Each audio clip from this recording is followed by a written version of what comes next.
जय जय जयकार ऊंचे गगन में जय जयकार। जय जयकार ऊंचे गगन में जय जयकार। धन्य है वे जो आते प्रभु के नाम। दाऊद के पुत्र की जय जयकार। दाऊद के पुत्र की जय जयकार। जय जयकार ऊंचे गगन में जय जयकार। जय जयकार ऊंचे गगन में जय जयकार। धन्य है वे जो आते प्रभु के नाम। दाऊद के पुत्र की जय जयकार। दाऊद के पुत्र की जय जयकार।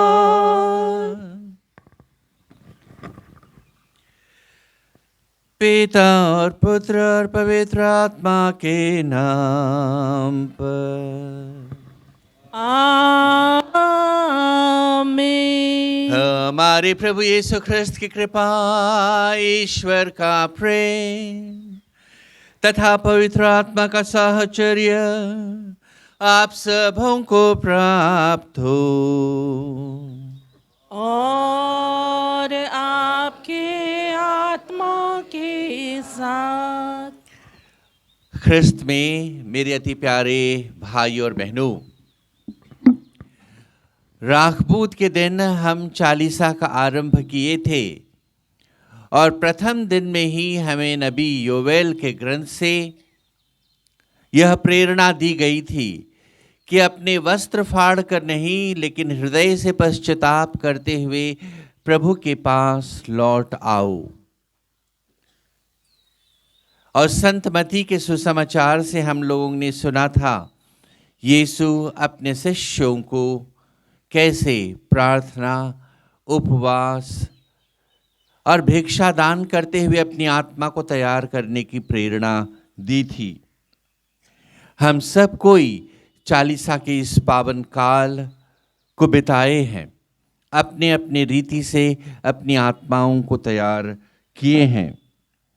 हम लोग तपस्या तथा परोपकार के कार्यों के द्वारा अपने अपने हृदय को तैयार किए हैं और आज हम इस पड़ाव पर पहुँचे हैं जब हम लोग प्रभु यीशु ख्रिस्त के पास का रहस्य में सहभागी होने जा रहे हैं। अब पश्चाताप, त्याग, तपस्या करने का समय बीत गया। ये समय है प्रभु यीशु ख्रिस्त के साथ साथ उसके नज़दीक रह कर के चलना। जो अनुभव के दौर से प्रभु यीशु ख्रिस्त स्वयं गुजरे थे, उस अनुभव के दौर से स्वयं गुजरने का प्रयास करना। यीशु ख्रिस्त के दुख भोग, उसके क्रूसारोपण में जो प्रेम हमारे लिए छिपी है, जो दया हमारे लिए छिपी है, उसको अनुभव करने का प्रयास करना। मेरे अति प्यारे भाई और बहनों,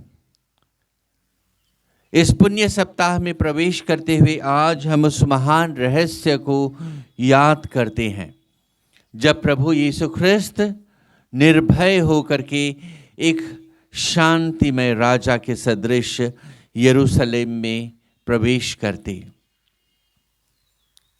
उन दिनों यही प्रथा थी कि जो राजा युद्ध करने के लिए जाता था, लूट खसोट करने के लिए जाता था, वो घोड़ों में सवार होकर के बड़ी तेजी से जाता था।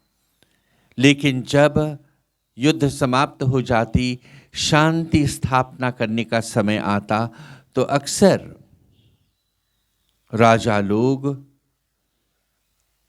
गधे पर सवार होकर के धीरे धीरे लोगों के बीच वो शांति का संदेश लेकर आते। आज यीशु ख्रिस्त भी जब यरूशलेम में प्रवेश करेंगे, एक गधे के ऊपर सवार होकर के यरूशलेम में शांति स्थापना करने के लिए प्रवेश करते हैं। इसलिए आइए हम पूरी आस्था और भक्ति के साथ अपनी मुक्ति के लिए उनके इस नगर प्रवेश की याद करते हुए उनके साथ यरूशलेम में प्रवेश करें और उनका अनुकरण करें। इस तरह उन्हीं की कृपा से हम उनके दुख भोग और मृत्यु में सम्मिलित होकर उनके पुनरुत्थान और जीवन के सहभागी भी बन जाएं। कुछ देर हम अपनी आत्मा को तैयार करें।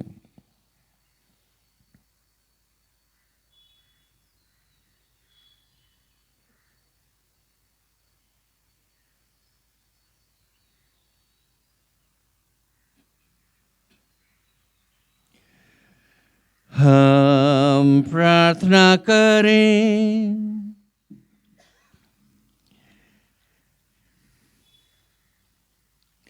हे सर्वशक्तिमान सदा जीवंत ईश्वर, इन डालियों को अपनी आशीष से पवित्र कर दे, जैसे हम आज बड़े उल्लास के साथ राजा ख्रिस्त का अनुकरण कर रहे हैं, वैसे ही हम उनकी कृपा से एक दिन अनंत यरूशलेम में प्रवेश करेंगे।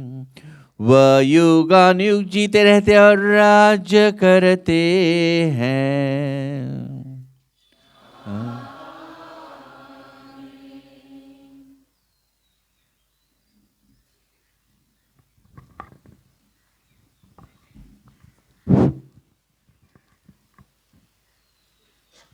ओ मेरे प्रभु यरूशलेम को गए, यरूशलेम को गए।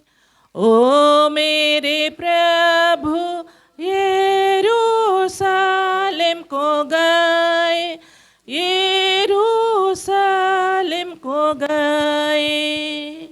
गरीब लोगों ने, गरीब लोगों ने डाली तोड़ के बिछाई, डाली तोड़ के बिछाई।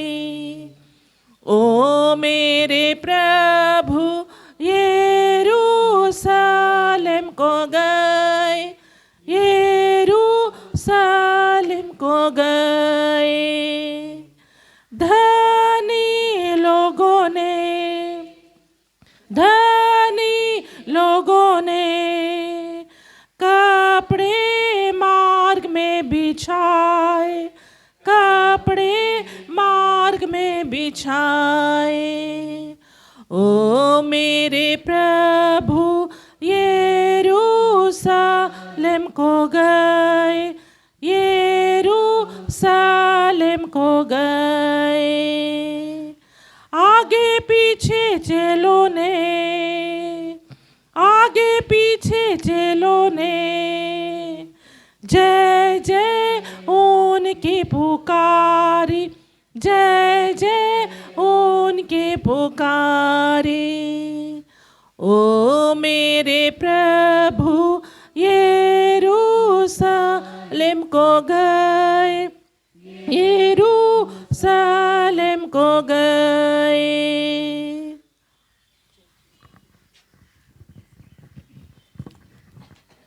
जैतून हाथों में लिए यहूदियों के बालकों ने प्रभु की जय, प्रभु की जय गाते हुए प्रभु यीशु का स्वागत किया।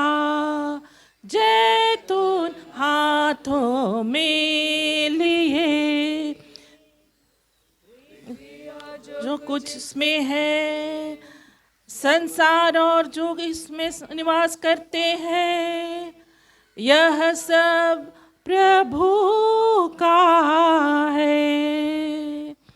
जैतून हाथों में लिए यहूदियों के बालकों ने प्रभु की जय, प्रभु की जय, गाते हुए प्रभु यीशु का स्वागत किया।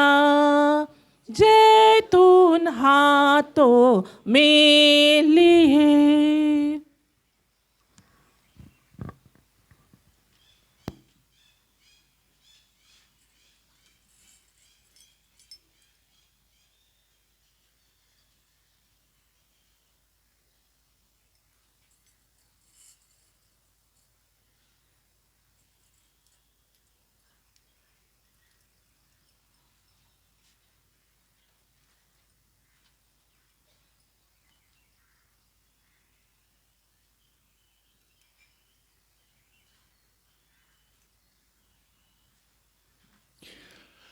प्रभु आप लोगों के साथ हो।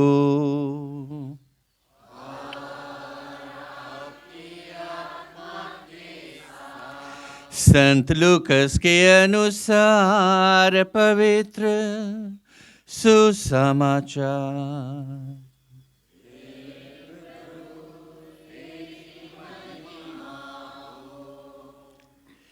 यीशु यरूशलेम की ओर आगे बढ़े। जब वह जैतून नामक पहाड़ के समीप बेतफागे और बेथानिया के निकट पहुँचे तो उन्होंने 2 शिष्यों को यह कहते हुए भेजा, सामने के गांव जाओ, वहां पहुंचकर तुम एक बछेड़ा बंधा पाओगे जिस पर अब तक कोई सवार नहीं हुआ है। उसे खोलकर यहाँ ले आओ। यदि कोई तुमसे पूछे कि तुम उसे क्यों खोल रहे हो तो उत्तर देना, प्रभु को इसकी ज़रूरत है। जो भेजे गए थे उन्होंने जाकर सब कुछ वैसा ही पाया जैसा उन्होंने कहा था।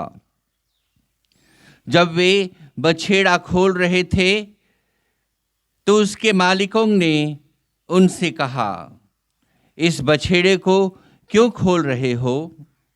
उन्होंने उत्तर दिया, प्रभु को इसकी ज़रूरत है। वे बछेड़ा यीशु के पास ले आए और उस बछड़े पर अपने कपड़े बिछाकर उन्होंने यीशु को उस पर चढ़ाया।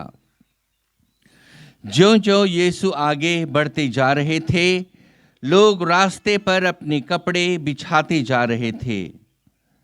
जब वे जैतून पहाड़ की ढाल पर पहुँचे तो पूरा शिष्य समुदाय आनंद विभोर होकर आंखों देखे सब चमत्कारों के लिए ऊंचे स्वर से इस प्रकार ईश्वर की स्तुति करने लगा। धन्य है वे राजा जो प्रभु के नाम पर आते हैं। स्वर्ग में शांति, सर्वोच्च स्वर्ग में महिमा। भीड़ में कुछ फरीसी थे। उन्होंने यीशु से कहा, गुरुवर, अपने शिष्यों को डांटिए। परंतु यीशु ने उत्तर दिया, मैं तुमसे कहता हूं, यदि वे चुप रहें तो पत्थर ही बोल उठेंगे। प्रभु का सुसमाचार है।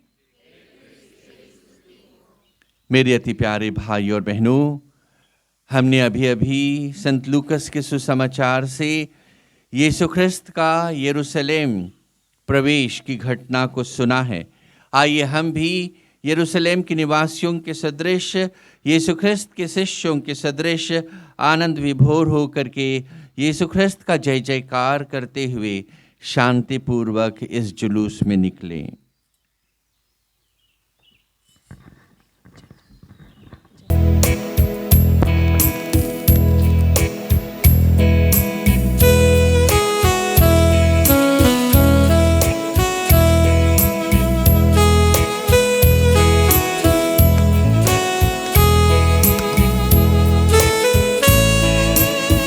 सभी खड़े हो जाएं।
हे सर्वशक्तिमान सदा जीवंत ईश्वर, तेरी इच्छा से हमारे मुक्तिदाता मनुष्य बने और क्रूस पर मरे, ताकि मानव जाति को दीनता का आदर्श मिले।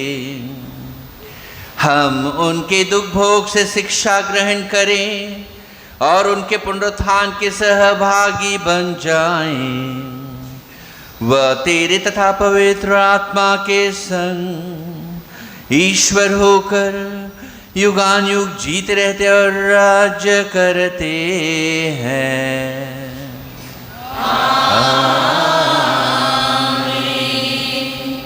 बैठ जाएंगे।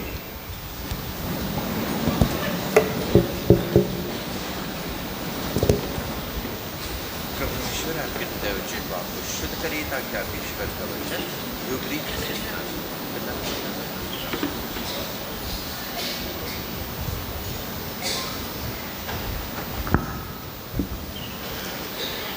पहला पाठ ईसायास का ग्रंथ। प्रभु ने मुझे शिष्य बनाकर वाणी दी है, जिससे मैं थके मांदे को संभाल सकूं। वह प्रातः मेरे कान खोल देता है, जिससे मैं शिष्य की तरह सुन सकूं। प्रभु ने मेरे कान खोल दिए हैं। मैंने ना तो उसका विरोध किया और ना पीछे हटा। मैंने मारने वालों के सामने अपनी पीठ कर दी और दाढ़ी नोचने वालों के सामने अपना गाल। मैंने अपमान करने और थूकने वालों से अपना मुंह नहीं छुपाया। प्रभु मेरी सहायता करता है, इसलिए मैं अपमान से विचलित नहीं हुआ। मैंने अपना मुंह पत्थर की तरह कड़ा कर लिया।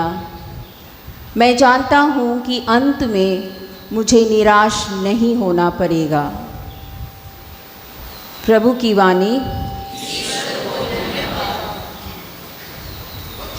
मैं निवेदन करता हूँ, कुछ वॉलेंटियर्स खड़े हो जाएं। पीछे जो सीढ़ी है बॉयज़ लोग के ऊपर जाने का, वहाँ पे बॉक्स रखा गया है जिसमें आज के पूरे सप्ताह का गाना है। मैं चाहता हूँ कि पीछे कुछ वॉलेंटियर्स उसको डिस्ट्रीब्यूट कर दें। कृपया उसे वेस्ट ना करें। आज की मिस्सा के लिए गीतों का बुक्स बनाया गया है, तो कृपया उसका प्रयोग कीजिए। यूथ से भी अनुरोध है, कृपया सहायता करिए।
देखता है, मेरा उपहास करता है।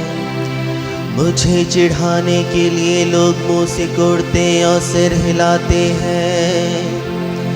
यह प्रभु पर आश्रित है, अब वही उसे बचाए। यदि वह उसका प्यारा है तो वही उसे छुड़ाए।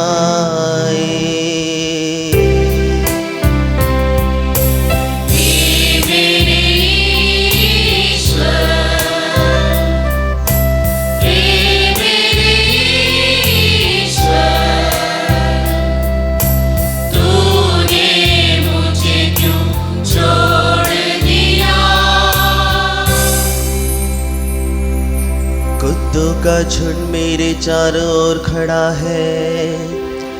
हाँ, दुष्कर्मियों का एक दल मुझे घेरे हुए है। उन्होंने मेरे हाथ और पांव छेद दिए हैं।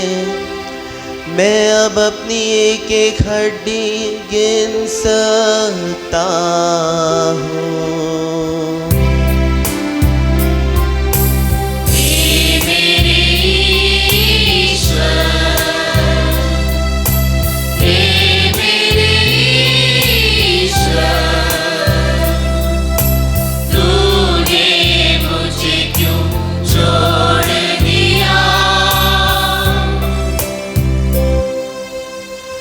मेरे वस्त्र वे बांट लेते हैं और मेरे कुर्ते के लिए चिट्ठी डालते हैं।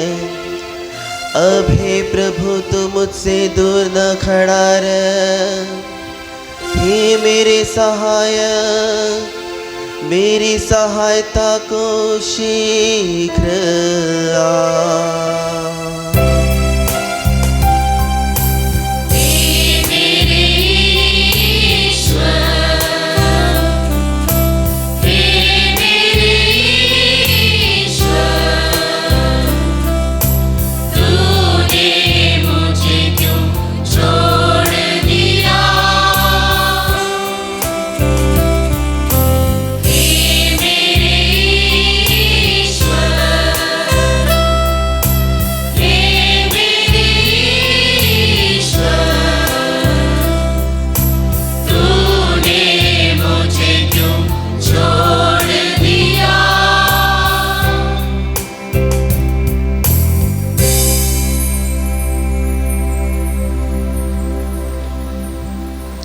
दूसरा पाठ फिलिपियों के नाम संत पौलुस का पत्र। यद्यपि यीशु मसीह ईश्वर थे और उनका पूरा अधिकार था कि वह ईश्वर की बराबरी करे, फिर भी उन्होंने दास का रूप धारण कर तथा मनुष्य के समान बनकर अपने को दीनहीन बना लिया है। और मनुष्य का रूप धारण करने के बाद वह मरण तक, हाँ, क्रूस के मरण तक आज्ञाकारी बन गए। और इस प्रकार उन्होंने अपने को और भी दीन बना लिया है। इसलिए ईश्वर ने उन्हें महान बना दिया है और उनको वह नाम प्रदान किया है जो सब नामों में श्रेष्ठ है, जिससे यीशु का नाम सुनकर आकाश, पृथ्वी और पाताल के सब निवासी घुटने टेके तथा पिता की महिमा के लिए सब लोग यह स्वीकार करें कि यीशु मसीह प्रभु ही है। प्रभु की वाणी।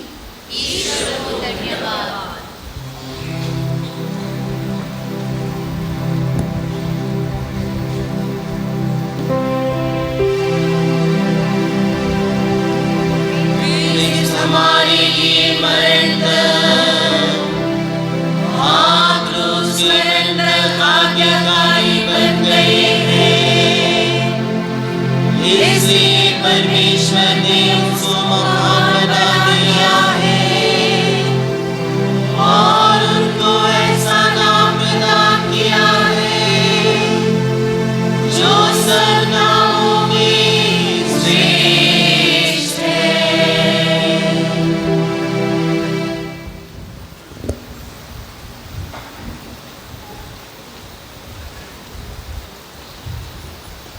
प्रभु ईश्वर आपके हृदय जिह्वा को शुद्ध करे ताकि आप ईश्वर का वचन पिता पुत्र पवित्र आत्मा।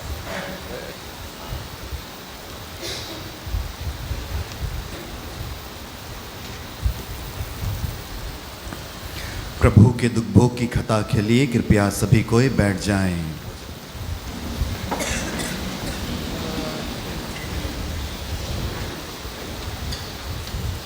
संत लूकस के अनुसार प्रभु यीशु का दुख भोग। समय आने पर यीशु प्रेरितों के साथ भोजन करने बैठे और उन्होंने उनसे कहा,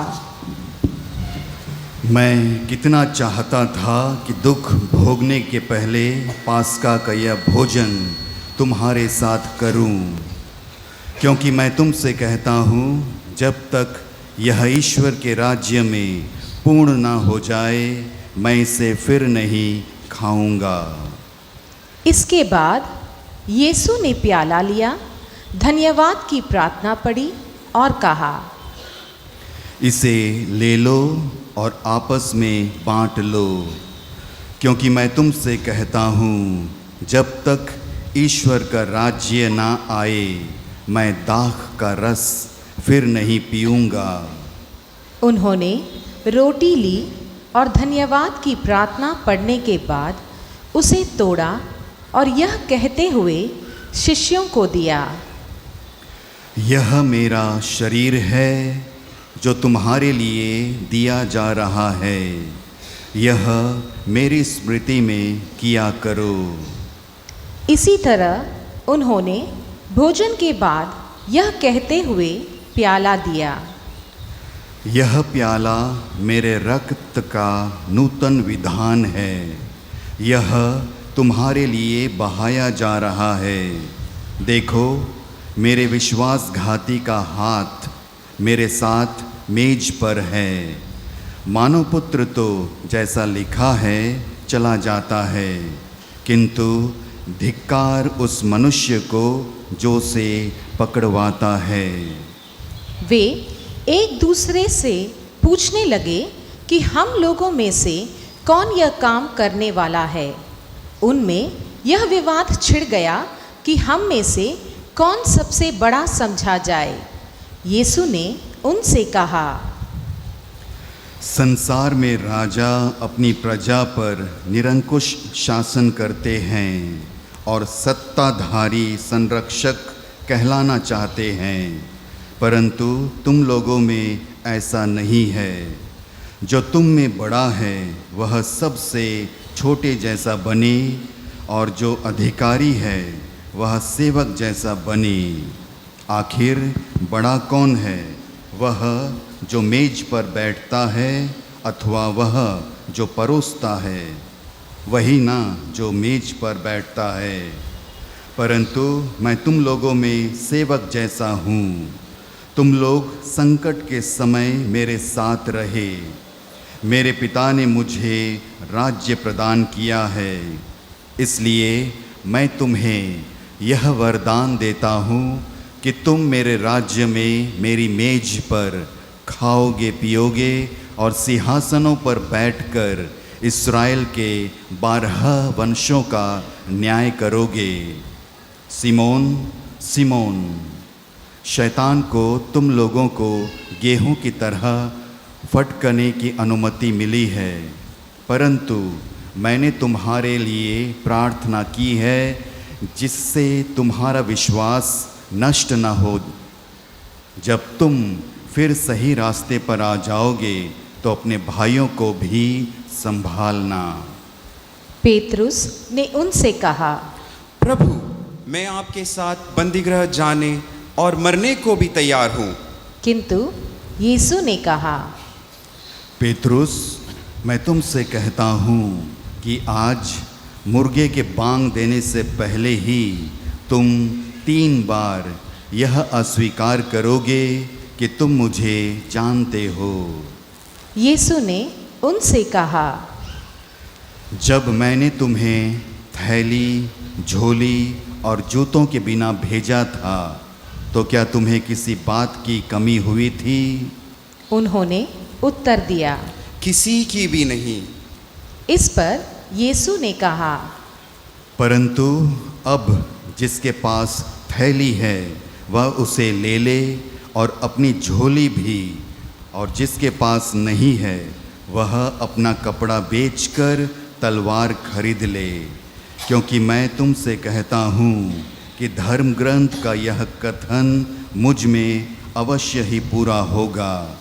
उसकी गिनती कुकर्मियों में हुई, और जो कुछ मेरे विषय में लिखा है वह पूरा होने को है। शिष्यों ने कहा, प्रभु देखिए, यहाँ 2 तलवारें हैं। परंतु यीशु ने कहा, बस बस।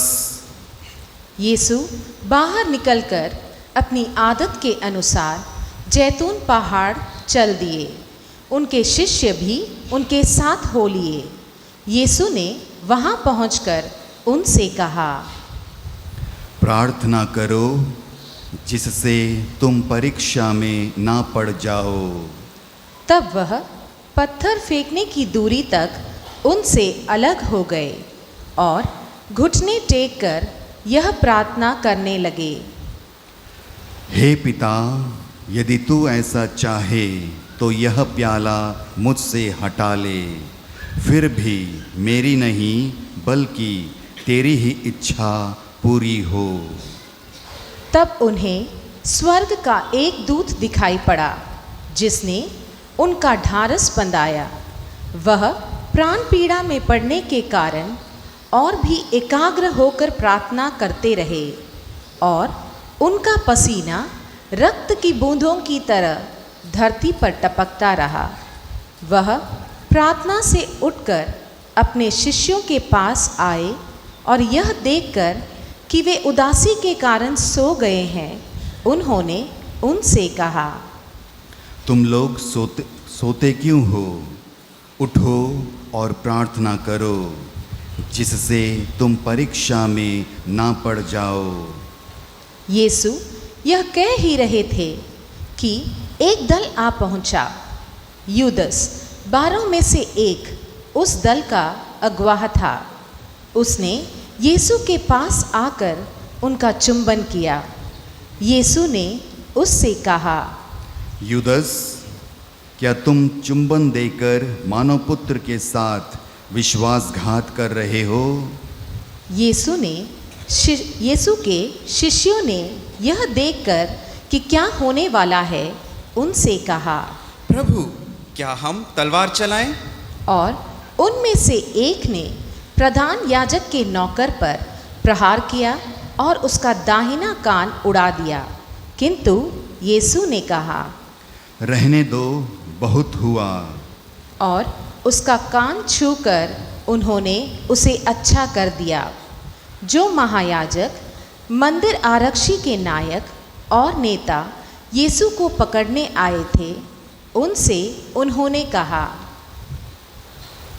क्या तुम मुझको डाकू समझकर तलवारें और लाठियां लेकर निकले हो? मैं प्रतिदिन मंदिर में तुम्हारे साथ रहा और तुमने मुझ पर हाथ नहीं डाला, परंतु यह समय तुम्हारा है, अब अंधेरे का बोलबाला है। तब उन्होंने यीशु को गिरफ्तार कर लिया और उन्हें ले जाकर प्रधान याजक के यहाँ पहुँचा दिया। पेतरुस कुछ दूरी पर उनके पीछे पीछे चला। लोग प्रांगण के बीच में आग जलाकर उसके चारों ओर बैठ रहे थे। पेतरुस भी उनके साथ बैठ गया। एक नौकरानी ने आग के प्रकाश में पेतरुस को बैठा हुआ देखा और उस पर दृष्टि गड़ाकर कहा, यह भी उसी के साथ था। किंतु उसने अस्वीकार करते हुए कहा, नहीं भाई, मैं उसे नहीं जानता। थोड़ी देर बाद किसी दूसरे ने पेतरुस को देखकर कहा, तुम भी उन्हीं लोगों में से एक हो। पेतरुस ने उत्तर दिया, नहीं भाई, मैं नहीं हूँ। करीब घंटे भर बाद किसी दूसरे ने दृढ़तापूर्वक कहा, निश्चय ही यह उसी के साथ था, यह भी तो गलीली है। पेतरुस ने कहा, अरे भाई, मैं नहीं समझता कि तुम क्या कह रहे हो। वह बोल ही रहा था कि उसी क्षण मुर्गे ने बांग दी और प्रभु ने मुड़कर पेतरुस की ओर देखा। तब पेतरुस को याद आया कि प्रभु ने उससे कहा था कि आज मुर्गे के बांग देने से पहले ही तुम मुझे 3 बार अस्वीकार करोगे।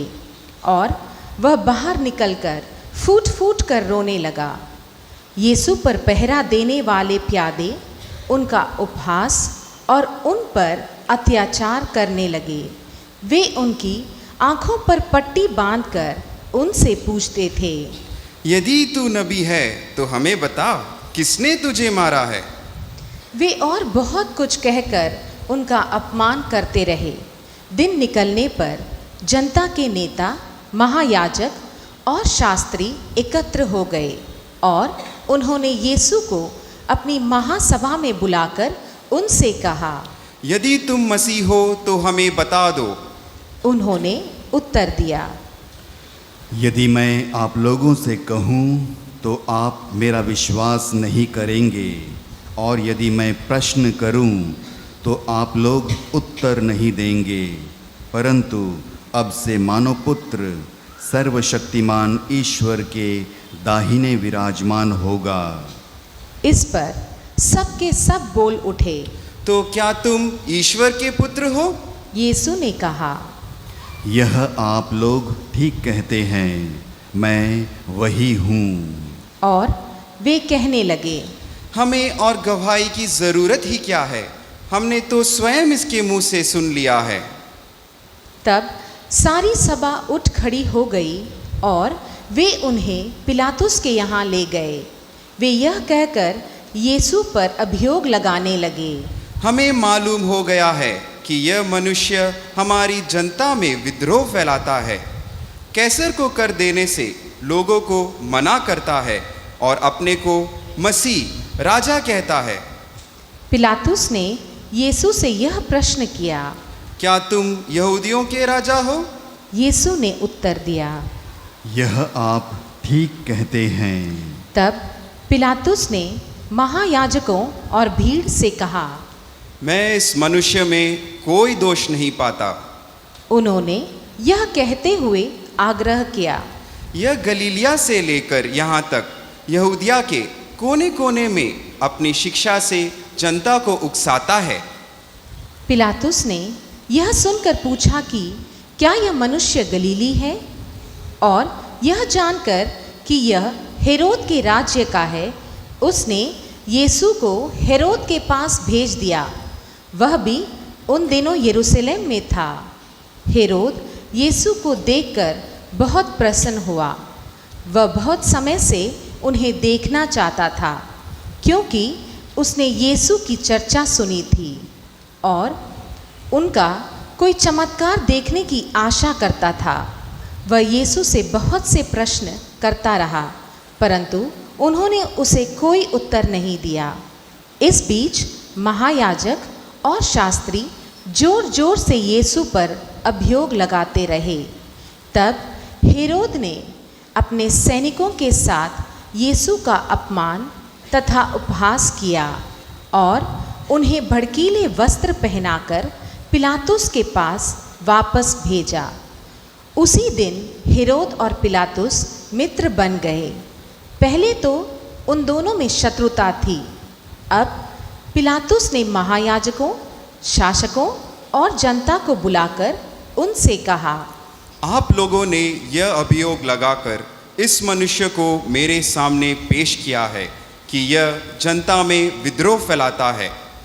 मैंने आपके सामने इसकी जांच की, परंतु जिन बातों का आप इस मनुष्य पर अभियोग लगाते हैं उनके विषय में मैंने इसमें कोई दोष नहीं पाया और हेरोद ने भी दोष नहीं पाया, क्योंकि उन्होंने इसे मेरे पास वापस भेजा है। आप देख रहे हैं कि इसने प्राणदंड के योग्य कोई अपराध नहीं किया है, इसलिए मैं इसे पिटवा कर छोड़ दूंगा। पर्व के अवसर पर पिलातुस को यहूदियों के लिए एक बंदी रिहा करना था। वे सब के सब एक साथ चिल्ला उठे, इसे ले जाइए, हमारे लिए बराबस को रिहा कीजिए। बराबस शहर में हुए विद्रोह के कारण तथा हत्या के अपराध में कैद किया गया था। पिलातुस ने यीशु को मुक्त करने की इच्छा से लोगों को फिर समझाया, किंतु वे चिल्लाते रहे, इसे क्रूस दीजिए, इसे क्रूस दीजिए। पिलातुस ने तीसरी बार उनसे कहा, क्यों? इस मनुष्य ने कौन सा अपराध किया है? मैं इसमें प्राणदंड के योग्य कोई भी दोष नहीं पाता, इसलिए मैं इसे पिटवा कर छोड़ दूंगा।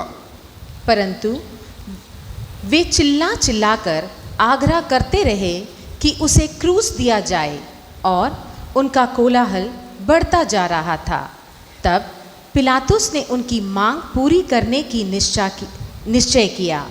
जो मनुष्य विद्रोह और हत्या के कारण कैद किया गया था और जिसे वे छुड़ाना चाहते थे, उसी को उसने रिहा कर दिया और यीशु को लोगों की इच्छा के अनुसार सैनिकों के हवाले कर दिया।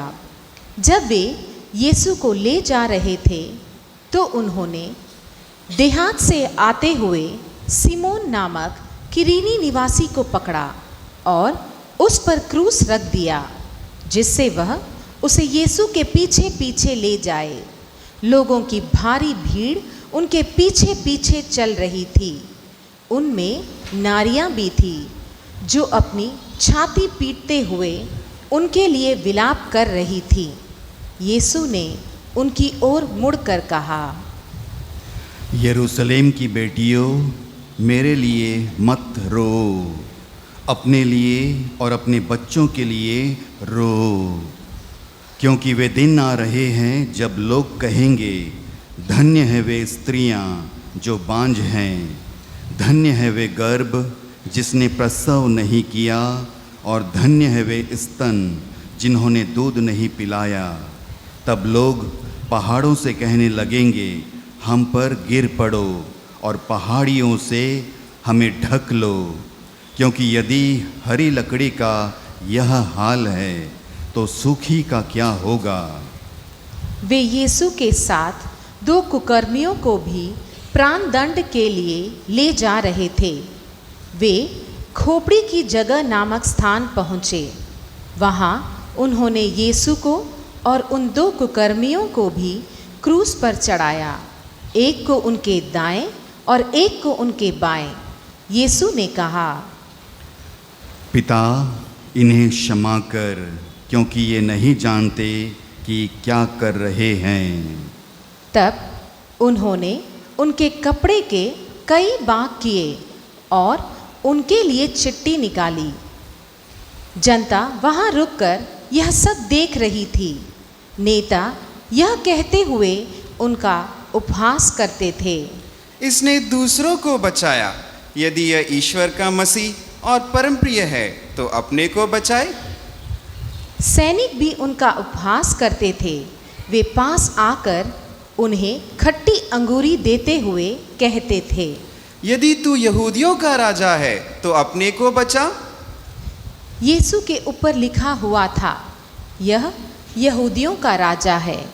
क्रूस पर चढ़ाए हुए कुकर्मियों में से एक इस प्रकार यीशु की निंदा करता था, तू मसीह है ना, अपने को और हमें भी बचा। पर दूसरे ने उसे डांट कर कहा, क्या तुझे ईश्वर का भी डर नहीं?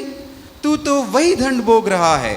हमारा दंड न्याय संगत है, क्योंकि हम अपनी करनी का फल भोग रहे हैं, पर इन्होंने कोई अपराध नहीं किया है। तब उसने कहा, यीशु, जब आप अपने राज्य में आएंगे तो मुझे याद कीजिएगा। उन्होंने उससे कहा, मैं तुमसे कहे देता हूँ, तुम आज ही परलोक में मेरे साथ होगे। अब लगभग दोपहर हो रहा था। सूर्य के छिप जाने से तीसरे पहर तक सारे प्रदेश पर अंधेरा छाया रहा। मंदिर का पर्दा बीच से फटकर दो टुकड़े हो गए। यीशु ने ऊंचे स्वर से पुकार कर कहा,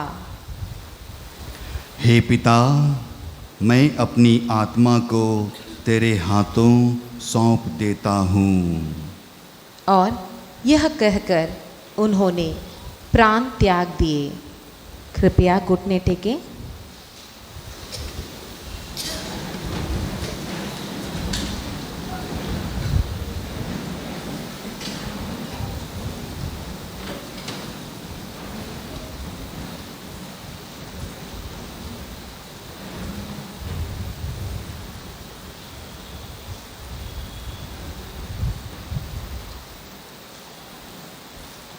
कृपया खड़े हो जाएं।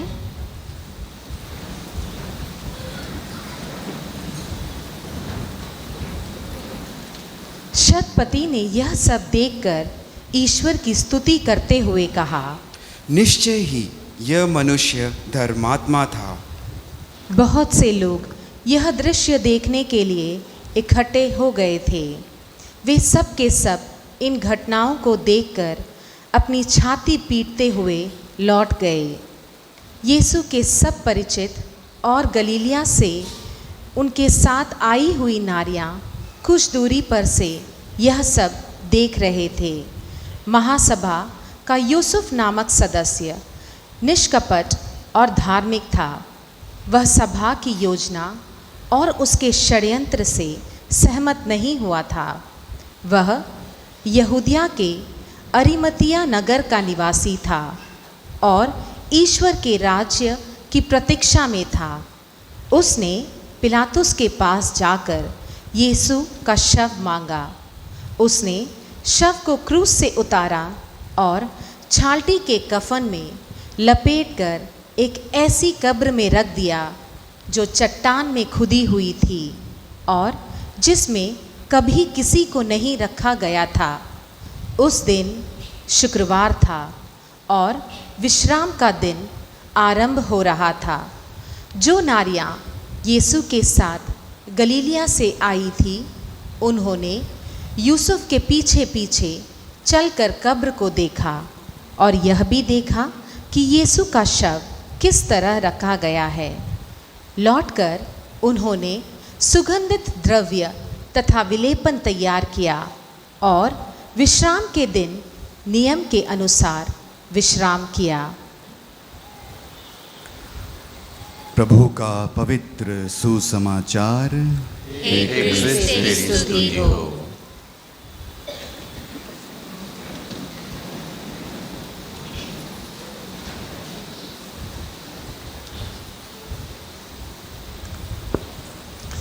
सबों को जय यीशु। दाऊद के पुत्र की होशाना। मेरे अति प्यारे भाइयों और बहनों, इन दिनों YouTube में और नेट में बहुत सारे उपदेश, बहुत सारे पुरोहितों के द्वारा, क्योंकि आजकल ये भी एक फैशन जैसे बन गया, बहुत सारे पुरोहित लोग अपना उपदेश तैयार करते हैं और उसको YouTube में अपलोड करते हैं। और मुझे पूरा विश्वास है आप लोगों में से बहुत सारे लोग भी इन दिनों YouTube में बहुत सारे इस चालीसा के अवसर पर और आज खजूर रविवार के दिन इस पूरे सप्ताह की धर्म विधि के विषय में अवश्य उपदेश सब सुने होंगे। और जो उपदेश आप लोगों ने सुना होगा, अवश्य ये सारे उपदेश जो अपलोड किए जाते हैं हम लोगों के हृदय को द्रवित कर देता है। किंतु आज मैं आप लोगों के सामने यीशु ख्रिस्त के द्वारा किए गए 3 कार्य, यीशु के ऊपर लगाए गए 3 लांछन और यीशु के मुख से निकलने वाले 3 वाक्य जो संत लूकस के सुसमाचार पर आधारित है, उसको आप लोगों के सामने रखना चाहता हूँ। जब यीशु यरूशलेम आए और यरूशलेम पहुँचने के बाद वो माउंट ऑफ ऑलिव्स के ऊपर थे, तब वहाँ से यरूशलेम को देखकर शिष्य लोग और अन्य लोग भी बहुत द्रवित हो गए। यरूशलेम की सुंदरता को देखकर, उसकी भव्यता को देखकर सब कोई बहुत खुश थे कि वो मनौती के पत्थरों से बना हुआ है। लेकिन संत लूकस का सुसमाचार बतलाता है कि जब यीशु यरूशलेम पहुँचे तो यीशु यरूशलेम को देखकर रो पड़े। और क्या कारण था यीशु का यरूशलेम को देखकर रोना? अवश्य वो मंदिर बहुत भव्य था, देखने में सुंदर था, लेकिन यीशु यरूशलेम के मंदिर को देखकर रो पड़े। विचार कीजिए। दूसरे दिन जो घटना घटी वो ये था, यीशु सवेरे सवेरे मंदिर गए और वहां पर खरीद बिक्री करने वालों को उन्होंने देखा। बाजार बना हुआ था और इसलिए यीशु ने एक कोड़ा बनाया और कोड़ा बना करके लोगों को वहां से उनके सारे व्यवसाय की सामग्री के साथ वहां से खदेड़ा। तो पहली घटना, यीशु यरूशलेम के ऊपर रोए। दूसरा, यरूशलेम में जो व्यवसाय चल रहा था मंदिर के इर्द गिर्द, यीशु ने उसको साफ करने की कोशिश की। तीसरी घटना जो घटित हुआ वो उसके दूसरे दिन था।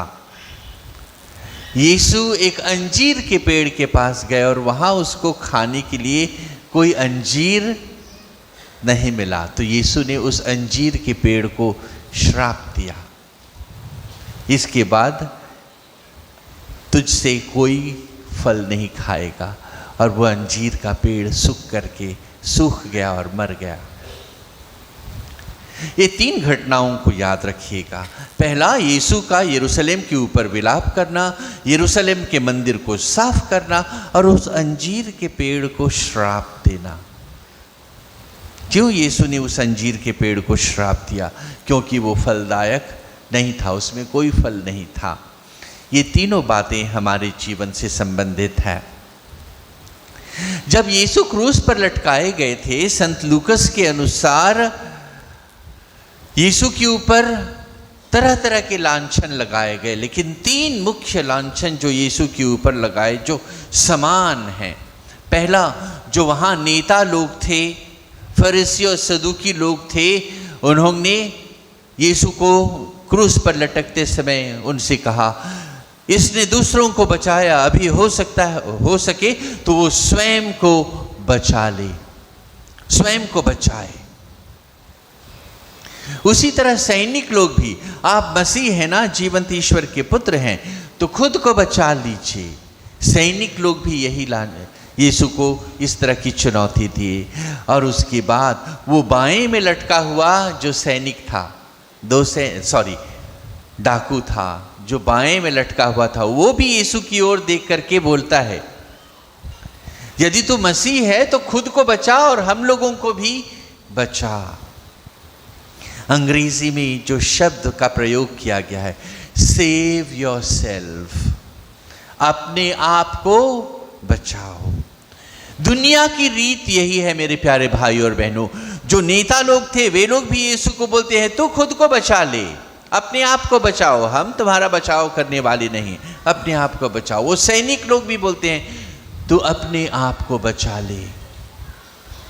वो डाकू भी बोलता है, आप खुद को बचाइए और हमें भी बचाइए। ये मानसिकता, ये प्रवृत्ति वर्तमान समाज की है। मैं, मेरा परिवार, मेरी धन संपत्ति, मेरा कुटुंब, सिर्फ मेरा मेरा मेरा, यही चलता है। यदि मेरे घर में सुख समृद्धि है, आई एम हैप्पी, मुझे किसी और की चिंता करने की आवश्यकता नहीं, मैं खुद को बचा लिया। मेरे पुत्र पुत्रियों को अच्छी नौकरी मिल गया, आई एम हैप्पी, दूसरों के साथ क्या हो रहा है ये मेरी चिंता नहीं है। मेरे पास खाने पीने के लिए सब कुछ है, मेरे पड़ोसी के पास नहीं, आई एम स्टिल हैप्पी, क्योंकि मैंने खुद को बचा लिया। यही प्रवृत्ति के विपरीत यीशु ख्रिस्त यरूशलेम में प्रवेश किए और ये बोलते, I have not come to save myself, I have come to offer myself. मैं खुद को बचाने के लिए नहीं, लेकिन मैं अपने आप को आप लोगों के लिए देने के लिए आया हूँ। ये ईश्वर का प्रेम है, ये ईश्वर की मुक्ति है मेरे प्यारे भाई और बहनों। मैं स्वयं हंस रहा था नीचे से, जब प्रोसेशन आरंभ करने की बात हुई तो बहुत सारे लोग क्या किए, शॉर्टकट मारे ना। जो बुज़ुर्ग थे उनके विषय में तो समझा जा सकता है, समझ सकते हैं, जो बुज़ुर्ग हैं उनको हम समझ सकते हैं। लेकिन हम देखें कि जो जवान लोग भागे भागे सब कोई वहाँ से शॉर्टकट मारे। Mind you, there is no shortcut to heaven. स्वर्ग के रास्ते में कोई शॉर्टकट काम नहीं आएगा, जितने लोग शॉर्टकट मारे थे। स्वर्ग के मार्ग पर शॉर्टकट नहीं है, आपको क्रूस के मार्ग से ही होकर जाना होगा, तब जाकर के आप पुनरुत्थान प्राप्त करेंगे। क्या सोच, सिर्फ मैं अपनी चिंता करता हूँ, मुझे बैठने के लिए स्थान मिल जाए, मेरे बच्चों को बैठने के लिए स्थान मिल जाए, यही प्रवृत्ति हम लोगों को क्रूस के नीचे खड़े लोगों में दिखलाई दिया। मेरे प्यारे भाई और बहनों, हम लोग ये चालीसा के समय अपनी आध्यात्मिक तैयारी किए, किंतु क्या हम अपनी स्वार्थ, अपनी अहंकार, अपनी आकांक्षाएं, अपनी इच्छाओं से बाहर निकल करके दूसरों की चिंता, जैसे यीशु ने स्वयं किया, वो खुद को बचाने के लिए नहीं लेकिन मानव जाति की मुक्ति के लिए अपने प्राण देने के लिए आया था, क्या हम अपने आप से बाहर निकल करके किसी और के विषय में उदारता पूर्वक इस चालीसा के पावन काल में सोचे या नहीं? क्या उदारता पूर्वक दूसरों की सेवा करने की चिंता हमने की या नहीं? या हम सिर्फ अपने विषय में सोचे? लेकिन यीशु क्या कहते हैं, मैं खुद को बचाने नहीं लेकिन अपने आप को आप लोगों के लिए देने के लिए आया हूं। तीसरी बात जो मैं आप लोगों से आज कहना चाहता था, यीशु के मुख से क्रूस पर लटकते समय 3 वाक्य निकले। पहला वाक्य था, हे पिता इन्हें क्षमा कर दीजिए क्योंकि ये नहीं जानते ये क्या कर रहे हैं। मेरे अति प्यारे भाई और बहनों, जो पीड़ा के दौर से यीशु गुजर रहे थे, जो कील उनके हाथों में ठोक दिया गया था, पैरों में ठोक दिया गया था, उस कील के कारण जो यंत्रणा और पीड़ा यीशु को हो रही थी, ऐसी अवस्था में किसी के मुख से अच्छी बातें निकलना संभव नहीं था। लेकिन यीशु के हृदय में हमारे प्रति इतना अधिक प्रेम था, इतनी अधिक दया थी कि उसके मुख से हमारे लिए प्रार्थना निकली। और वो प्रार्थना क्या था, हे पिता इन्हें क्षमा कर दीजिए। और क्षमा मांगते हुए भी यीशु हम लोगों के लिए एक बहाना बनाते हैं, जो बहाना शायद सचमुच में बहाना जैसे नहीं लगता। पिता से कहते हैं क्योंकि ये नहीं जानते ये क्या कर रहे हैं। एक बार के लिए मन में सोच करके देखिए, जो लोग यीशु को क्रूस पर चढ़ा रहे थे, क्या उनको पता नहीं था कि वे लोग एक मनुष्य की हत्या कर रहे हैं? अवश्य पता था होगा, लेकिन उसकी गंभीरता को वे लोग नहीं समझे थे। यीशु उसी का हवाला देते, हे पिता इन्हें क्षमा कर दीजिए क्योंकि ये नहीं जानते। मेरे अति प्यारे भाई और बहनों, मैं इस तथ्य पर पूरी तरह से सहमत हूं। यीशु ने जो कहा, ये नहीं जानते।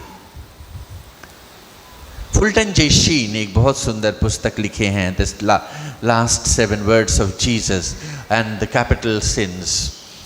इन दोनों पुस्तक में एक बहुत सुंदर बात फुल्टन जे शीन लिखते हैं।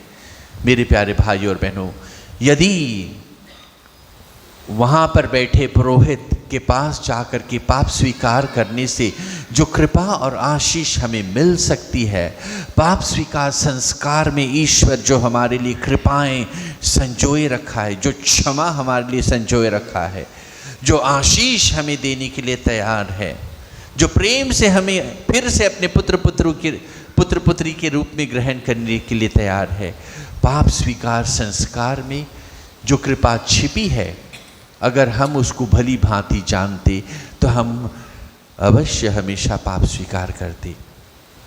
यूकरिस्तीय बलिदान में इस वेदी से प्रभु यीशु ख्रिस्त जो शरीर और लहू हमें देते हैं, उसकी कृपा को, उसमें बसे प्रेम को यदि हम सचमुच में पूरी तरह से समझ जाते तो हम कभी सवेरे ये नहीं बोलते आज उठने में देर हो गया इसलिए मैं मिस्सा नहीं जाऊंगा, आलस्य नहीं करते। यदि हम नादान नहीं रहते, यदि नहीं समझते, अवश्य हम लोग में वो समझदारी नहीं है, इसलिए हम संस्कारों को योग्य रीति से ग्रहण नहीं करते। दूसरी बात जो यीशु के मुख से क्रूस पर से निकला था, वह उस डाकू के लिए था। वहां उपस्थित शायद माता मरियम, संत यूहन्ना, उनके अतिरिक्त बाकी किसी को यीशु ख्रिस्त में वो मुक्तिदाता दिखाई नहीं दिया।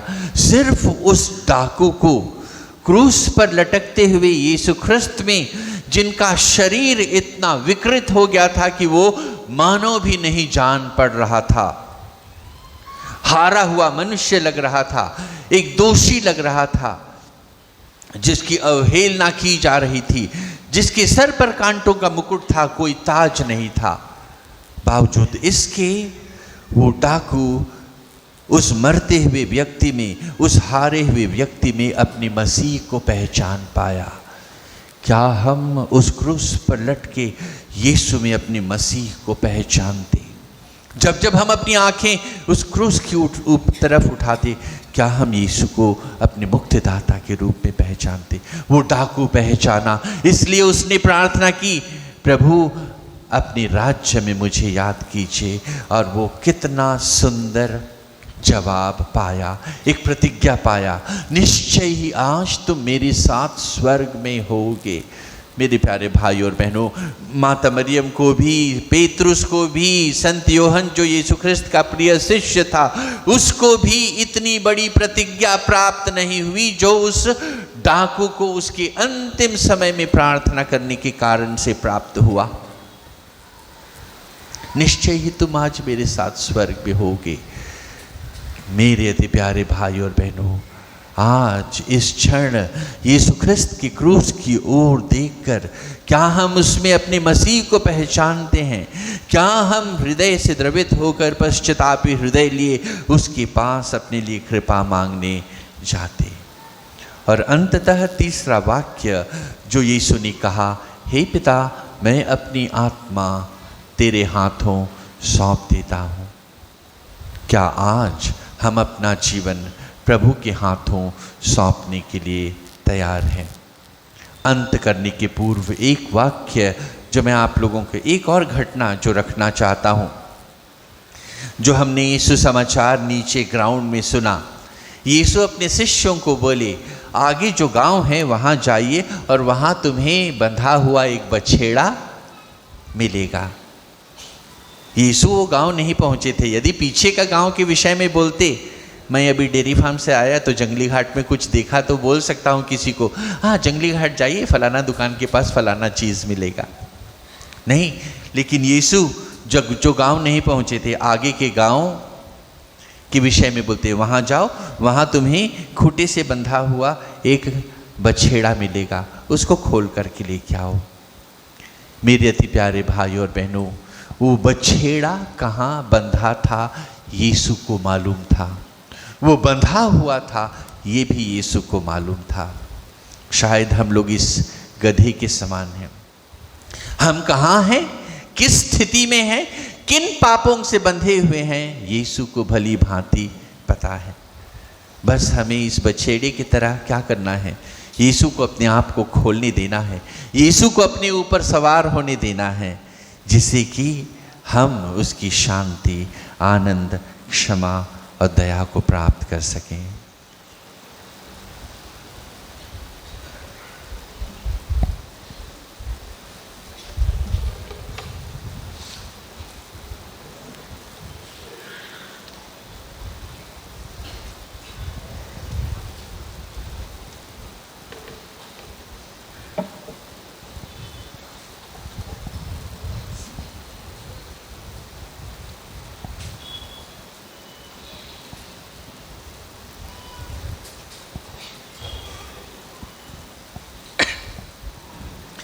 सब कोई खड़े हो जाएंगे।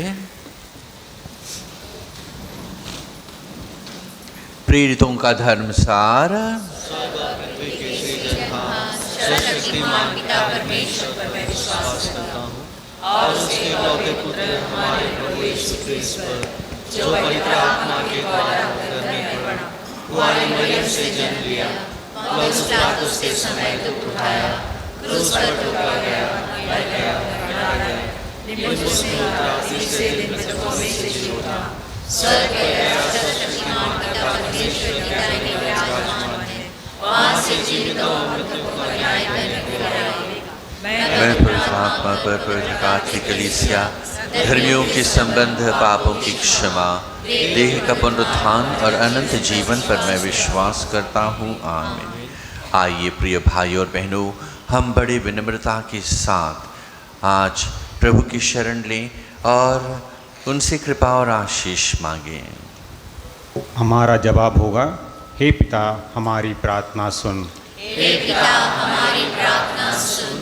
पवित्र कलीसिया पिता ईश्वर, उसके पुत्र यीशु क्रिस्त और पवित्र आत्मा हमारे सांत्वनादाता की उपस्थिति का जीवन चिन्ह बन सके, इसके लिए हम पिता ईश्वर से प्रार्थना करें। हे पिता, हमारी प्रार्थना सुन। यीशु क्रिस्त में विश्वास के कारण बहुतों को अनेक तरह के अत्याचारों का सामना करना पड़ रहा है। वे पिता ईश्वर का प्रेम का अनुभव दुख के घड़ी में भी कर सके, इसके लिए हम पिता ईश्वर से प्रार्थना करते हैं। हे पिता, हमारी प्रार्थना सुन। जो लोग कलीसिया में अराजकता फैलाकर लोगों के बीच फूट पैदा करना चाहते हैं एवं कलीसिया में अशांति एवं इसे विभाजित करना चाहते हैं, वे अपनी गलतियों को समझें और उसके लिए पश्चाताप कर इसकी एकता, शांति और अखंडता के लिए कार्य करें। इसके लिए हम पिता ईश्वर से प्रार्थना करते हैं। हे पिता, हमारी प्रार्थना सुन। जो लोग बीमारी, गरीबी, प्राकृतिक आपदा एवं हिंसा के कारण दुख सह रहे हैं, वे ईश्वर की उपस्थिति का अनुभव कर उसकी प्रेम में योजना को समझें और उसकी सांत्वना प्राप्त करें। इसके लिए हम पिता ईश्वर से प्रार्थना करते हैं। हे पिता, हमारी प्रार्थना सुन। यहाँ उपस्थित हम सब करुणा में क्रिस्त का अनुकरण करें और अपने दैनिक जीवन में एक दूसरे के साथ अच्छा बर्ताव करें। इसके लिए हम पिता ईश्वर से प्रार्थना करते हैं। हे पिता, हमारी प्रार्थना सुन। आइए प्रिय भाई और बहनों, हम कुछ देर मौन रह करके अपनी आवश्यकताओं के लिए प्रार्थना करें। यीशु यरूशलेम को देखकर रो पड़े। क्या मैं भी यीशु के लिए आंसू का कारण हूँ, दुख का कारण हूँ? इस पर मनन करें। यरूशलेम बाजार बन गया था। क्या मेरी आत्मा भी बाजारू है कि कुछ पापों को उससे निकालने की अब भी आवश्यकता है? हमारे अंतरात्मा से जिन दुर्गुणों को खदेड़ कर बाहर निकालना है, उसे प्रभु को बाहर निकालने दें।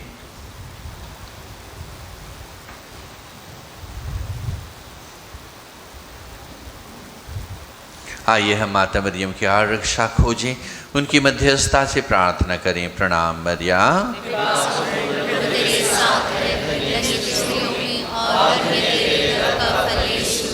हे संत मरिया, परमेश्वर की माँ, प्रार्थना कर हम पापियों के लिए, अब और हमारे मरने के समय। आमीन।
प्रिय भाई और बहनों, प्रार्थना कीजिए कि सर्वशक्तिमान पिता ईश्वर मेरा और आप लोगों का यह बलिदान ग्रहण करे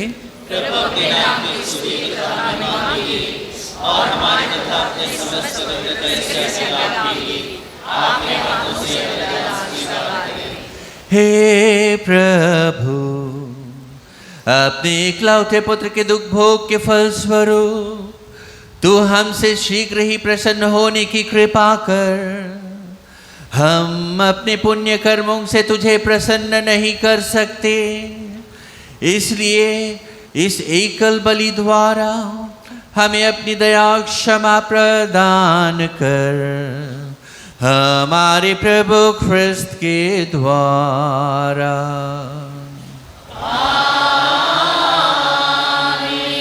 प्रभु आप लोगों के साथ हो और आपकी आत्मा के साथ। प्रभु में मन लगाइए।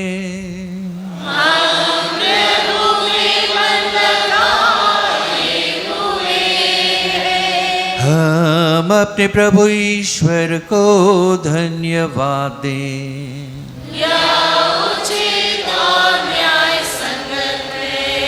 हे प्रभु पवित्र पिता सर्वशक्तिमान और शाश्वत ईश्वर, यह वास्तव में उचित और न्याय संगत है, हमारा कर्तव्य तथा कल्याण है कि हम सदा और सर्वत्र अपने प्रभु ख्रिस्त के द्वारा तुझे धन्यवाद दें। निर्दोष होने पर भी इन्होंने पापियों के लिए स्वेच्छा से दुख भोगा और अपराधियों के लिए अन्यायपूर्ण मृत्यु दंड स्वीकार किया।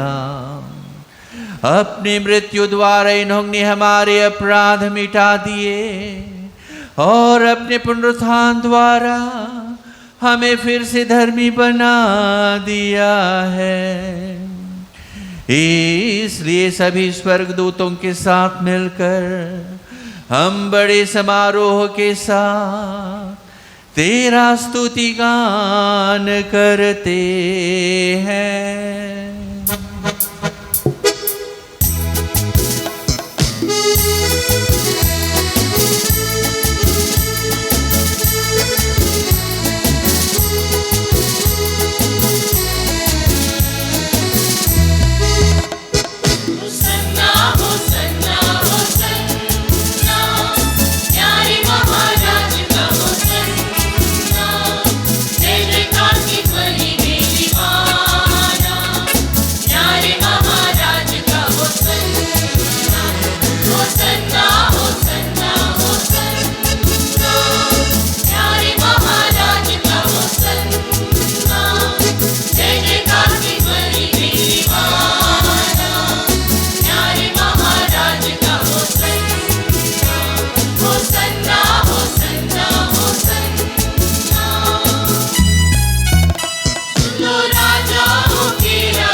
हे प्रभु, तू वास्तव में पवित्र है।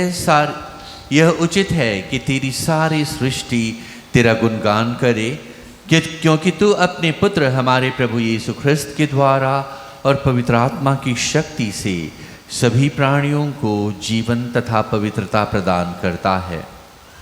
तू सब युगों में अपनी प्रजा एकत्र करता है कि दसों दिशाओं में दिन रात तुझे निर्मल बलि चढ़ता रहे। इसलिए हे प्रभु, हम तुझसे विनम्र निवेदन करते हैं, हमारे इन उपहारों को पवित्र आत्मा की शक्ति से कृपा पूर्वक पवित्र कर दे, कि यह तेरे पुत्र हमारे प्रभु यीशु ख्रिस्त के शरीर तथा रक्त बन जाए। उन्हीं की आज्ञा से हम यूकरिस्त का यह समारोह मना रहे हैं। जिस रात को यीशु मृत्यु के लिए सौंपे गए, उन्होंने रोटी ली, तुझे धन्यवाद दिया और रोटी तोड़कर उसे अपने शिष्यों को देते हुए कहा, तुम सब इसे लो और इसमें से खाओ, क्योंकि यह मेरा शरीर है जो तुम्हारे लिए बलि चढ़ाया जाएगा।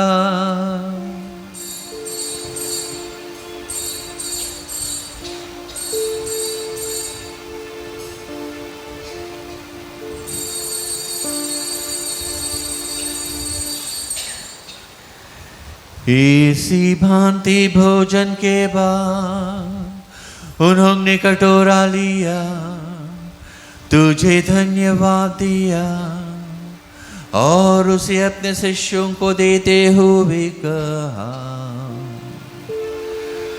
तुम सब इसे लो और इसमें से पियो, क्योंकि यह मेरे रक्त का कटोरा है, नवीन और अनंत व्यवस्थान का रक्त, जो तुम्हारे और बहुतों के पापों की क्षमा के लिए बहाया जाएगा। तुम मेरी स्मृति में यह किया करो।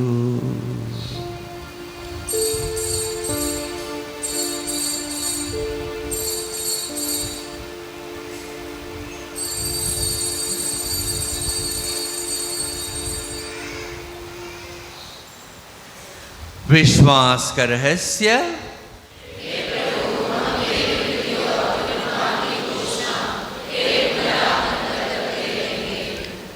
इसलिए हे प्रभु, हम तेरे पुत्र के मुक्तिप्रद भोग, प्रताप में पुनरुत्थान और स्वर्ग आरोहण का स्मरण करते हैं तथा उनके पुनरागमन की बाट जोहते हुए धन्यवाद स्वरूप तुझे यह जीवंत और पवित्र बलि चढ़ाते हैं। अपनी कलीसिया की भेंट पर कृपा दृष्टि डाल और यह बलि स्वीकार कर, जिसके अर्पण से प्रसन्न होकर तूने हमें अपना बना लिया है। तेरे पुत्र के शरीर तथा रक्त से हमारा परिपोषण होता है। ऐसा वर दे कि उनके पवित्र आत्मा से परिपूर्ण होकर हम ख्रिस्त में एक शरीर तथा एक मन हो जाएं। वही पवित्र आत्मा हमको आनंद उपहार स्वरूप तुझे चढ़ाए और ईश्वर की माता परम धन्य कुमारी मरियम, उसके बाद धन्य योसेफ, धन्य प्रेरितों, प्रतापी शहीदों और सब संतों के साथ हमें भी उनके स्वर्गीय आनंद का सहभागी बनाए और हमें उनकी स्तुति प्रार्थनाओं का अटल भरोसा है।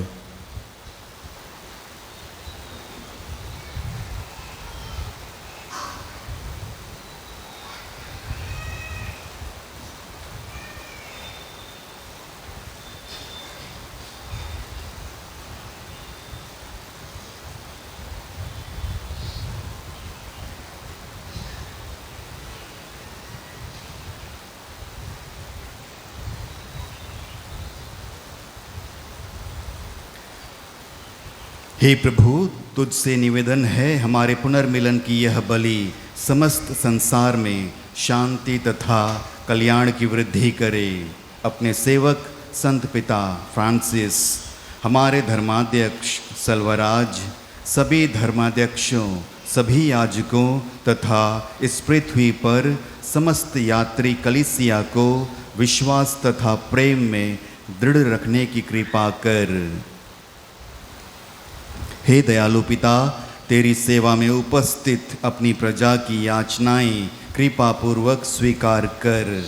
दया से द्रवित होकर तू अपने सभी पुत्र पुत्रियों को वे जहाँ कहीं भी हों अपने साथ एक बना ले।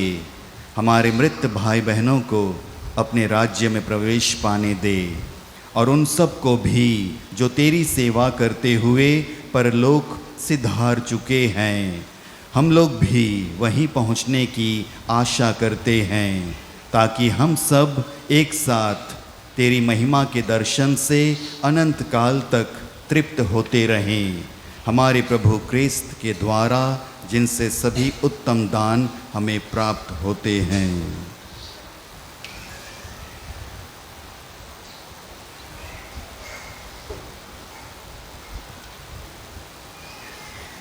इन्हीं प्रभु ख्रिस्त के द्वारा, इन्हीं के साथ और इन्हीं में, हे सर्वशक्तिमान पिता ईश्वर, पवित्र आत्मा के साथ सारा गौरव तथा सम्मान युगान युग तेरा ही है। आमीन, आमीन, आमीन।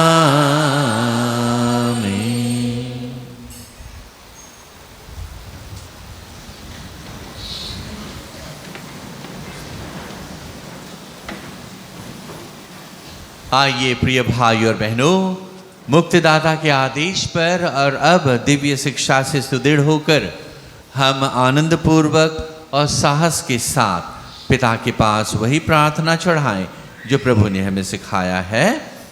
हे हमारे पिता जो स्वर्ग में है, तेरा नाम पवित्र माना जाए, तेरा राज्य आवे, तेरी इच्छा जैसे स्वर्ग में है वैसे इस पृथ्वी पर भी पूरी हो। हमारा प्रतिदिन का आहार आज हमें दे और हमारे अपराध हमें क्षमा कर जैसे हम भी अपने अपराधियों को क्षमा करते हैं, और हमें परीक्षा में न डाल दे परंतु बुराई से बचा। हे प्रभु, हम तुझसे प्रार्थना करते हैं सभी बुराइयों से हमें बचा और इस जीवन में हमें कृपा पूर्वक शांति प्रदान कर। हम तेरी दया से सदा पाप से दूर और हर विपत्ति से सुरक्षित रहें और उस दिन की प्रतीक्षा करते रहें जब हमारे मुक्तिदाता यीशु ख्रिस्त फिर आकर हमारी धन्य आशा पूरी करेंगे।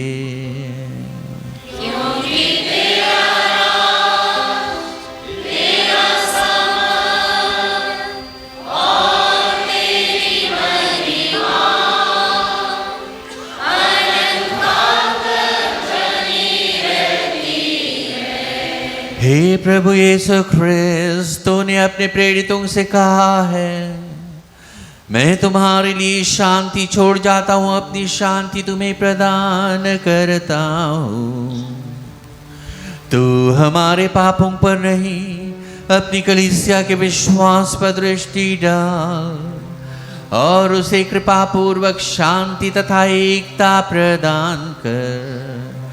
तू युगानुयुग जीता रहता और राज्य करता है।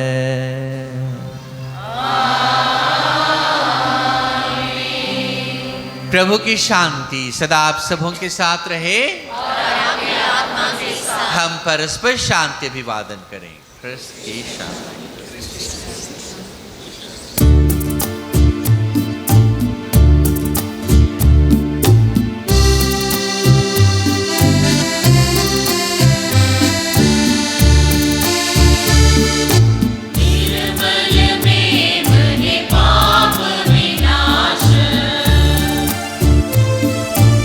निर्मल में बने पाप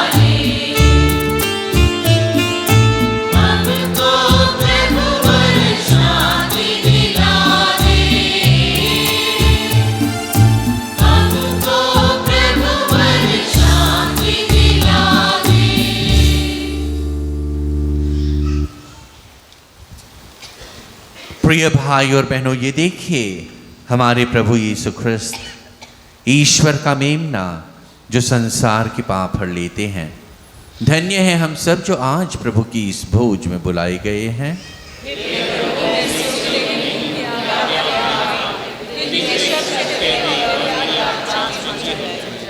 ख्रिस्त का शरीर और रक्त अनंत जीवन तक के लिए मेरी रक्षा करता रहे।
यरूशलेम डहारे डहारे डहारे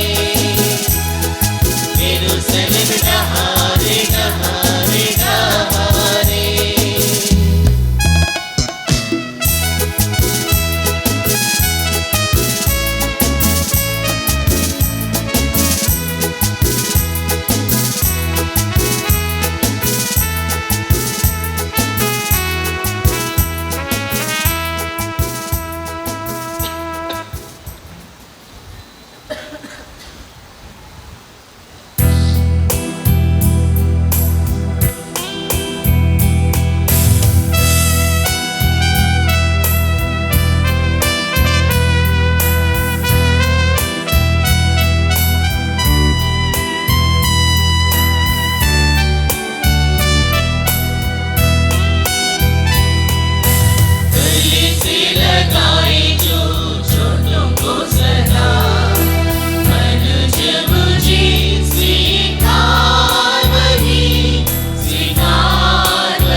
हम प्रार्थना करें।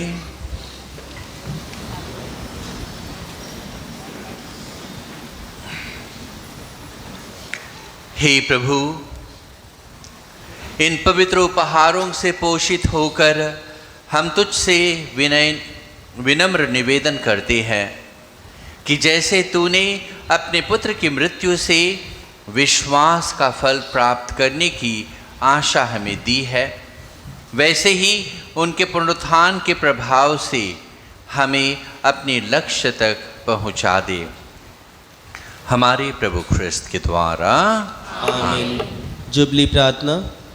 हे हमारे पिता जो स्वर्ग में है, जो विश्वास आपने हमें अपने पुत्र और हमारे भाई यीशु ख्रिस्त में दिया है, और जो प्रेम की ज्वाला पवित्र आत्मा ने हमारे अंतरतम में सुलगाई है, आपके राज्य के आगमन के लिए हमें धन्य आशा को पुनः जागृत कर दे। आपकी कृपा हमें सुसमाचार के बीज बोने वाले मेहनती कृषकों में परिवर्तित कर दे, जो मानवता और सृष्टि को नया स्वर्ग और नई पृथ्वी बनाए जाने की आश्वस्त आशा की ओर अभिमुख करे, जहाँ सभी बुराइयों का अंत होगा और आपकी महिमा अनंत काल तक प्रकट होगी। जुबली का यह कृपा अनुभव हम आशा के तीर्थ यात्रियों में स्वर्ग निधि की प्राप्ति के लिए लालसा को नवीनीकृत करे, और हमारे मुक्तिदाता यीशु ख्रिस्त की शांति और आनंद को संपूर्ण पृथ्वी पर उंडेले। युगों युगों से धन्य हे शाश्वत ईश्वर, आपकी स्तुति और महिमा सदा होती रहे। आमीन। बैठ जाएंगे।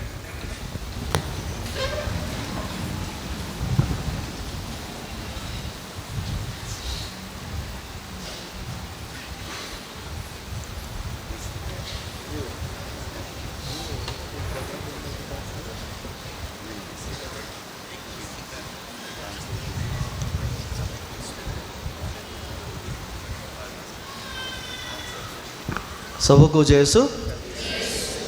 सूचना इस प्रकार से है, कल शाम मिस्सा के बाद आराधना होगी। आप सबों का इसमें हार्दिक स्वागत है।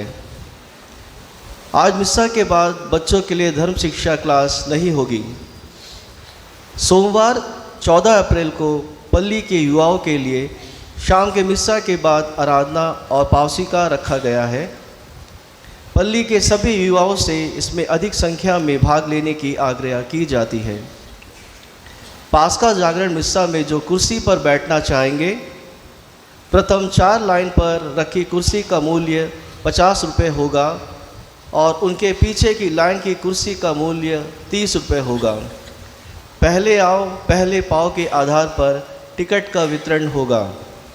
टिकट का वितरण कल सोमवार 14 अप्रैल को सवेरे 9 बजे से पल्ली ऑफिस में दिया जाएगा। पल्ली के कौर दल की ओर से पवित्र सप्ताह के धर्म विधि के गीत को इस छोटी सी पुस्तक में संग्रहित किया गया है। इस पुस्तिका का मूल्य 20 रुपये है। कृपया दान स्वरूप 20 रुपये दे के जाइएगा। आप सबों को पुनः जानकारी देना चाहता हूँ, हमारे पल्ली में Saint Vincent de Paul society का गठन किया गया है और यह अच्छी तरह कार्य कर रहा है। वे हमारे पल्ली में आर्थिक एवं भौतिक रूप से ज़रूरतमंदों की सहायता करते हैं। वे पल्ली में शव सुरक्षित रखने के लिए फ्रीज़र खरीदना चाहते हैं। इसके लिए उन्हें आर्थिक सहायता की ज़रूरत है। इस भले कार्य के लिए यदि आप लोग स्वेच्छा से दान देना चाहते हैं, आप लोगों का हार्दिक स्वागत है। कृपया ध्यान दीजिएगा। पल्ली के पुण्य सप्ताह की धर्म विधि के कार्यक्रम इस प्रकार है। पुण्य बृहस्पतिवार 17 अप्रैल प्रातः वंदना पल्ली में सवेरे 6 बजे होगा। पुण्य बृहस्पतिवार की धर्म विधि शाम 5:15 को शुरू होगी। पुण्य बृहस्पतिवार के दिन पैर धोवन की विधि के लिए लोकल, आदिवासी, तमिल एवं मलयाली समुदाय और SOS से 2 सदस्य, सिस्टरों और बाल संघ से 1 सदस्य होंगे। मिस्सा के बाद आराधना होगी। आराधना का समय एवं संचालन करने का क्रम इस प्रकार होगा। रात्रि 7 बजे से 8 बजे तक लोकल समुदाय एवं दूर दराज के बस्ती। रात्रि 8 बजे से 9 बजे तक आदिवासी समुदाय। रात्रि 9 बजे से 10 बजे तक तमिल समुदाय। रात्रि 10 बजे से 11 बजे तक मलयाली समुदाय और रात्रि 11 बजे से 12 बजे तक पुरोहितगण एवं धर्म बहनें। पुण्य शुक्रवार 18 अप्रैल सवेरे 6 बजे चर्च मैदान में क्रूस रास्ता होगा। SOS द्वारा संचालित किया जाएगा। क्रूस रास्ता के पश्चात चर्च में प्रातः वंदना होगी। प्रातः वंदना के बाद चर्च में तमिल समुदाय के लिए क्रूस रास्ता सवेरे 9 बजे होगा। तमिल समुदाय के क्रूस रास्ता के बाद चर्च में मलयाली समुदाय के लिए क्रूस रास्ता होगा। दुखभोग की धर्म विधि दोपहर 3 बजे चर्च में आरंभ होगी। पुण्य शनिवार 19 अप्रैल सवेरे 6 बजे चर्च में प्रातः वंदना होगी। पास्का जागरण की धर्म विधि रात्रि 10:30 बजे चर्च मैदान में आरंभ होगी। पास्का पर्व के लिए कार्यों का बंटवारा इस प्रकार है।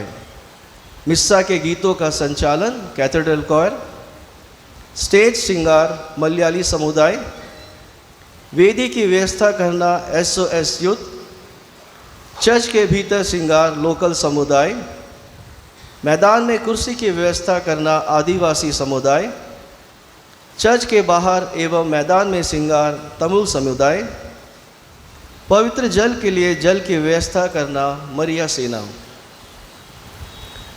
अगला सप्ताह चर्च की साफ सफाई जंगली घाट एवं डीन स्ट्रीट की भाई बहनें करेंगे। पिछले सप्ताह का कुल जमा राशि 31,300 रुपीज़ था। 31,300 रुपीज़। शादी पुकार, शादी का पहला पुकार लुइस डुंगडुंग, मरियानस डुंगडुंग और कैलेसिया सोरेंग का बेटा, रहने वाले नींबू बगीचा पोर्ट ब्लेयर पल्ली के हैं। शादी करना चाहते हैं संगीता ममता मिंज, फिलिप मिंज और ओलिविया इक्का की बेटी, रहने वाले सैटेलाइट बस्ती कैमलवे पल्ली के हैं। बिलकन टोपनो, मार्कुस भूषण टोपनो और मोनिका बरला का बेटा, रहने वाले रटलैंड पोर्ट ब्लेयर पल्ली के हैं। शादी करना चाहते हैं सलीमा बागवार, जुएल बागवार और ओरोलिया कुल्लू की बेटी, रहने वाले रटलैंड पोर्ट ब्लेयर पल्ली के हैं। फुलजेन डुंगडुंग, बेनेडिक्ट डुंगडुंग और स्वर्गीय मरियम क्रिकेटा का बेटा, रहने वाले गोजी नाला मायाबंदर पल्ली के हैं। शादी करना चाहते हैं नेहा तिर्की, मार्कुस तिर्की और सुब्रंगी तिर्की की बेटी, रहने वाले हैवलॉक पोर्ट ब्लेयर पल्ली के हैं। शादी का दूसरा पुकार एस जॉर्ज, एस सत्यांगू और एस कुलेंदई तेरेसा का बेटा, रहने वाले मेमियो पोर्ट ब्लेयर पल्ली के हैं। शादी करना चाहते हैं के रंजीता, के कलेश सिल्वन और ओडिल तिर्की की बेटी, रहने वाले मील डेरा कचाल पल्ली के हैं। शादी का तीसरा पुकार अजय लकड़ा, स्वर्गीय मोरिस लकड़ा और सुशीला मिंज का बेटा, रहने वाले फार्म टेकरी हडबे पल्ली के हैं। शादी करना चाहते हैं दीपाली कुजूर, फ्रांसिस कुजूर और रिजीना इक्का की बेटी, रहने वाले डॉलीगंज पोर्ट ब्लेयर पल्ली के हैं। यदि इनके बीच विवाह से संबंधित कोई रोक टोक हो तो कृपया पल्ली के ऑफिस से संपर्क करें। धन्यवाद। क्रिस्त में प्यारे भाइयों और प्यारे बहनों, जो पुस्तिका आप लोगों ने ली है और जो नहीं लिए हैं, मरिया सेना के दुकान में ये उपलब्ध है। कृपया इसे प्रिंट किया गया है तो प्रेस वालों को पैसा देना होगा। कृपया 20 रुपया आप लोग दान स्वरूप इसके लिए दीजिएगा। और ये प्रतिवर्ष इस पुस्तिका का इस्तेमाल हम लोग करेंगे। प्रायः हम लोग पवित्र सप्ताह के गीतों को एक ही तरह के गीतों को हम लोग गाते हैं। इसे संभाल कर रखिएगा और थर्सडे, फ्राइडे, सैटरडे जब आएंगे इसे अपने साथ ले आइएगा। आप लोग घर लेके जा सकते हैं, या आप लोगों की है, लेकिन इसे संभाल कर रखिएगा। प्रतिवर्ष आप लोग इसका इस्तेमाल कर सकते हैं। जो नहीं लिया है, मरिया सेना के दुकान में यह उपलब्ध है, 20 रुपया।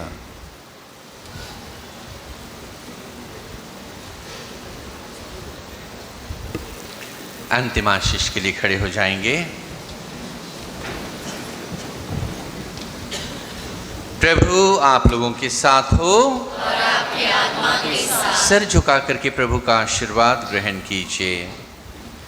दयालु पिता ईश्वर ने अपने इकलौते पुत्र के दुख भोग द्वारा हमारे सम्मुख निस्वार्थ प्रेम का आदर्श प्रस्तुत किया है। वह आप लोगों को आशीर्वाद प्रदान करे कि आप लोग ईश्वर तथा पड़ोसी की सेवा द्वारा उनके अद्भुत वरदानों के भागी बन जाएं। आप लोग विश्वास करते हैं कि ख्रिस्त ने अपनी मृत्यु द्वारा अनंत मृत्यु पर विजय पाई है। वही आप लोगों को अनंत जीवन प्रदान करे। ख्रिस्त हमारी भलाई के लिए दीनहीन बन गए। उन्हीं के पद चिन्हों पर चलकर आप लोग भी उनके पुनरुत्थान के सहभागी बन जाएं। सर्वशक्तिमान परमेश्वर पिता और पुत्र और पवित्र आत्मा आप लोगों को आशीर्वाद प्रदान करे। हम लोग विदा लें, ख्रिस्त के प्रेम और शांति में निवास करें। ईश्वर को धन्यवाद।